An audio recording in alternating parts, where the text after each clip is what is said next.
नमस्कार सभी का अपने इस परिवार में। मैं मोहित शर्मा लेकर आया हूँ एक बेहतरीन शेयर आपके समक्ष में। तो दोस्तों, आज का जो शेयर है वो बहुत ही शानदार है। तो चलिए बने रहिएगा वीडियो के अंत तक। शुरुआत करते हैं वीडियो की। तो आज का शेयर है डायनाकॉन सिस्टम सॉल्यूशन लिमिटेड। चलिए जानते हैं कंपनी के बारे में। तो इस कंपनी की शुरुआत सन 1995 में हुई थी, डायनाकॉन्स लिमिटेड के नाम से।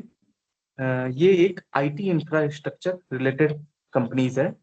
बिजनेस सेगमेंट इसके देख लेते हैं। डायनाकॉन्स सिंगल सेगमेंट कंपनी है और ये इंटीग्रेटेड और सर्विसेज प्रोवाइड करती है। तो सर्विस ऑफर में इंफ्रास्ट्रक्चर डिजाइन और कंसल्टिंग सर्विसेज, और इसके बाद की सिस्टम्स इंटीग्रेशन और लार्ज नेटवर्क पे भी काम करते हैं। जैसे डेटा सेंटर इंफ्रास्ट्रक्चर आ जाता है, सप्लाई ऑफ एसोसिएट इक्विपमेंट और सॉफ्टवेयर, जैसे ऑन साइड और रिमोट फैसिलिटी मैनेजमेंट की तरफ से प्रोवाइड कराते हैं ये अपने क्लाइंट्स को। और ये मल्टी लोकेशन इंफ्रास्ट्रक्चर पे काम करते हैं। आगे बात करते हैं तो एप्लीकेशन डेवलपमेंट और मेंटेनेंस, इंफ्रास्ट्रक्चर मैनेज सर्विसेज और एसआईएस की बात करें तो सिस्टम इंटीग्रेशन सर्विसेज प्रोवाइड करते हैं। और मैनेज्ड प्रिंट सर्विसेज भी प्रोवाइड करते हैं, ब्रेक फिक्स सर्विसेज प्रोवाइड करते हैं, क्लाउड कंप्यूटिंग भी प्रोवाइड करते हैं। टाइप की बात करते हैं तो ये इनकी बड़ी बड़ी वेंडर्स हैं। मेजर वेंडर हैं जैसे आई लाइक, ये मान के चलो आईबीएम हो गया, सिस्को हो गया, एचपीई, लेनोवो, एप्पल और इत्यादि। और भी सर्विसेज प्रोवाइड करते हैं ये अपने क्लाइंट्स को। क्लाइंट की बात करें तो ये वाइड वैरायटी में अपने क्लाइंट की रेंज करते हैं, जैसे गवर्नमेंट और पीएसयू कंपनीज हो गया, एलआईसी, एनपीसीआई और बीएफएसआई इनके क्लाइंट्स हैं, bank of India, axis finance और ग्लोबल कंपनीज जैसे एचएमएन और मैक एमसी कैफे इत्यादि। फार्मास्यूटिकल में आ जाते हैं फिजर फेरी और फार्मास्यूटिकल कंपनीज होती हैं। अपकमिंग प्रोजेक्ट की अगर हम बात करें तो अपकमिंग प्रोजेक्ट में ये आईटी इंफ्रास्ट्रक्चर, जैसे एसबीआई एक नई ब्रांच इनका चैनल प्रोजेक्ट है। इसके बाद अगर बात करें, कंपनी ने सिक्योर्ड 101 करोड़ का प्रोजेक्ट बैंक ऑफ बड़ौदा से डिप्लॉय किया है सॉफ्टवेयर में और लैंड में, समथिंग 6000 ब्रांचेस के साथ। कंपनी ने एक सिक्योर ऑर्डर और लिया है 116 करोड़ रुपए का यूनियन बैंक ऑफ इंडिया से। इन्होंने क्लाउड सेटअप प्रोग्राम, जो प्राइवेट क्लाउड सेटअप होता है, वो उसके लिए लिया है। ये उसमें प्रोवाइड करेंगे इंस्टॉलेशन, कॉन्फ़िगरेशन, इम्प्लीमेंटेशन और मेंटेनेंस और हाइपर कन्वर्स इंफ्रास्ट्रक्चर और सॉफ्टवेयर सॉल्यूशन प्रोवाइड करेंगे। और कंपनी ने एक और ऑर्डर रिसीव किया है 2400 एप्पल आईपैड का, जो इन्होंने इंस्टॉल करेंगे। ये महाराष्ट्र जुडिशियल ऑफिसर कॉन्ट्रैक्ट एक साल का पीरियड है।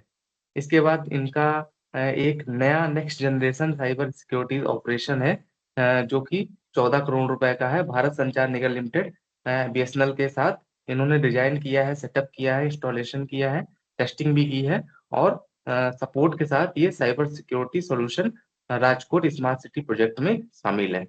इसके बाद कंपनी ने एक और ऑर्डर रिसीव किया है एलआईसी वर्क प्लेस सॉल्यूशन के साथ, जिसमें ये सप्लाई, इंस्टॉलेशन, सपोर्ट और आईटी इंफ्रास्ट्रक्चर के साथ ऑफिसेस और ब्रांच के थ्रू आउट ये इंडिया में कवर करेंगे। टोटल ऑर्डर वैल्यू इनकी 105 करोड़ रुपए है डायनाफॉन्स के साथ। इसके बाद बात करें तो इन्होंने एक और 106 करोड़ रुपए का सप्लाई, इंस्टॉलेशन, कमीशनिंग, मेंटेनेंस और operation पीकेआई solution IT infrastructure component और कनेक्टिविटी सर्विसेज प्रोवाइड करने के लिए इन्होंने ई पास पासपोर्ट प्रोजेक्ट लिया है municipal corporation of greater Mumbai, जो कि इनका कॉन्ट्रैक्ट बहुत ही बड़ा है, जिसमें से आ जाता है GMDMA website, disaster management app, command और कंट्रोल सिस्टम। तो ये बहुत सारे इनके पास एक पॉजिटिव साइंस है, अ, जिसमें से कंपनी ने अभी जो ऑर्डर वॉन किया है वो 57.4 करोड़ रुपए का है पंजाब नेशनल बैंक से, IT security solution related and point. और इसके बाद जोग्राफिकल रेवेन्यू स्प्लिट की अगर हम बात करें तो फाइनेंशियल ईयर 2022 में इन्होंने 4% का एक्सपोर्ट दिया है और डोमेस्टिक सेल 96% की है। तो मेरे हिसाब से इनके पास बहुत अच्छे अच्छे क्लाइंट्स हैं और बेटर ये शेयर साबित हो सकता है। तो चलिए आइए जानते हैं, आगे बढ़ते हैं इनके फंडामेंटल्स के बारे में। तो कंपनी की मार्केट कैप 1917 करोड़ रुपए की है, करंट प्राइस 1508 रुपए चल रहा है। हाई इनका 1737 रुपए गया था लो 593 रुपए गया था। स्टॉक पी की बात करें तो 33.3 स्टॉक पी है। बुक वैल्यू 124 रुपए थी। डिविडेंड 0.03% है। आरओसी की बात करें तो 44.2% है। आरओई 41.2% है। फेस वैल्यू 10 की है। इसके बाद चार्ट देख लेते हैं। तो चार्ट देखिए, एक महीने में चार्ट कुछ इस तरीके का ग्रो कर रहा है, 6 महीने में कुछ इस तरीके का ग्रो कर रहा है, एक साल में कुछ इस तरीके का ग्रो कर रहा है। और वहीं अगर बात करें 3 साल की तो कुछ इस तरीके का ग्रो कर रहा है। ऑल ओवर 5 साल में भी हाई है, 10 साल में भी इनका हाई पर चार्ट है। ऑल ओवर मैक्सिमम बात करें तो आईटी इंफ्रास्ट्रक्चर के हिसाब से ऑल ओवर हाई पर है। ग्रोथ की बात करें तो कंपनी ने रिड्यूस किया है अपना डेट, और कंपनी ने प्रॉफिट ग्रोथ 66.7% 5 साल में रिटर्न प्रॉफिट ग्रोथ दिया है। इसके बाद आरओई की बात करें तो ट्रैक रिकॉर्ड के हिसाब से देखा जाए तो 3 साल में 37.8% का आरओई है। कंपनी ने सेल्स ग्रोथ भी अच्छी अच्छी दिखाई है, और 27.5% की 10 साल में सेल्स ग्रोथ दिखाई है। वर्किंग कैपिटल की बात करें तो इन्होंने रिड्यूस किया है, 46 दिन से 35 दिन में ये आ गए हैं कवर करके। कॉस्ट की बात करें तो स्टॉक ट्रेड कर रहा है 12.12 टाइम्स बुक वैल्यू से। तो चूंकि स्टॉक अच्छा है, बेहतरीन है, तो ये हाई स्टॉक पे जाएगा ही। पेयर कंपैरिजन की बात करें तो सेक्टर ये आईटी सॉफ्टवेयर की कम सेक्टर है। इंडस्ट्रीज में बात करें तो कंप्यूटर सॉफ्टवेयर मीडियम मीडियम और स्मॉल का है। पेयर कंपैरिजन में देख लेते हैं तो Oracle, finance services, PV fintech, Tata Elxsi, KPIT technology, Tata technology, Coforge, FL India और डायनाकॉन सिस। इंडस्ट्री पी की बात करें तो इंडस्ट्री पी इनका 33 पॉइंट चल रहा है। और इसके बाद बात करें पी रेशियो की तो 33.29, 36 का इंडस्ट्री पी चल रहा है और पी रेशियो 33 चल रहा है। मार्केट कैप की बात करें तो 1917 करोड़ रुपए का इनका मार्केट कैप है। और डिविडेंड 0.03% है। नेट नेट प्रॉफिट इनका 17.68 है। क्वार्टर वाइज वेरिएंस देखा जाए तो 25.93% का क्वार्टर वाइज वेरिएंस है। सेल्स क्वार्टर वाइज देखी जाए तो 320 करोड़ रुपए की इनकी सेल्स है। और क्वार्टर वाइज सेल्स का वेरिएशन देखा जाए तो 8.59 करोड़ रुपए का क्वार्टर वाइज सेल्स का वेरिएशन है। आरओसीई की बात करें तो 44.20% का आरओसीई है।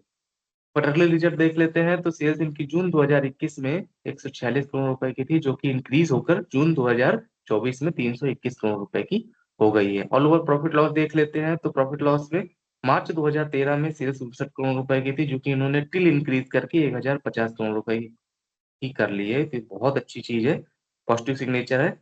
एक्सपेंसेस की बात करें तो 967 करोड़ रुपए के इनके एक्सपेंसेस हैं। ऑपरेटिंग प्रॉफिट की अगर हम बात करें तो ऑपरेटिंग प्रॉफिट इनका टिल 82 करोड़ रुपए का इनका ऑपरेटिंग प्रॉफिट है। नेट प्रॉफिट की अगर हम बात करें तो नेट प्रॉफिट इनका 58 करोड़ रुपए का नेट प्रॉफिट आ रहा है। तो ऑल ओवर देखा जाए तो कंपाउंडेड सेल्स ग्रोथ 10 साल में 29% की हो रही है। कंपाउंडेड प्रॉफिट ग्रोथ 10 साल में 56% की हो रही है। स्टॉक प्राइस सीएजीआर की बात करें तो 10 साल में 77% का है। आरओई की बात करें रिटर्न ऑन इक्विटी की तो 10 साल में 29% का है। बैलेंस शीट देख लेते हैं तो रिजर्व इनका मार्च 2013 में 10 करोड़ रुपए का था, जो कि इंक्रीज होकर 145 करोड़ रुपए हो गया है। टोटल एसेट की बात करें तो मार्च 2013 में 30 करोड़ रुपए के एसेट थे, जो कि इंक्रीज होकर मार्च 2024 में 587 करोड़ रुपए के हो गए हैं। कैश फ्लो की बात करें तो नेट कैश फ्लो इनका -14 का है। ऑल ओवर रेशियो की बात करें तो डेब्टर डेज इनके पास मार्च 2013 में 77 डेज के थे, जो कि इंक्रीज होकर थोड़ा सा 143 दिन के हो गए हैं मार्च 2024 में। ऑल ओवर आरओई की बात आरओसीई की बात करें तो मार्च 2013 में 9% का आरओसीई था, जो कि इंक्रीज होकर मार्च 2024 में 44% का हो गया है।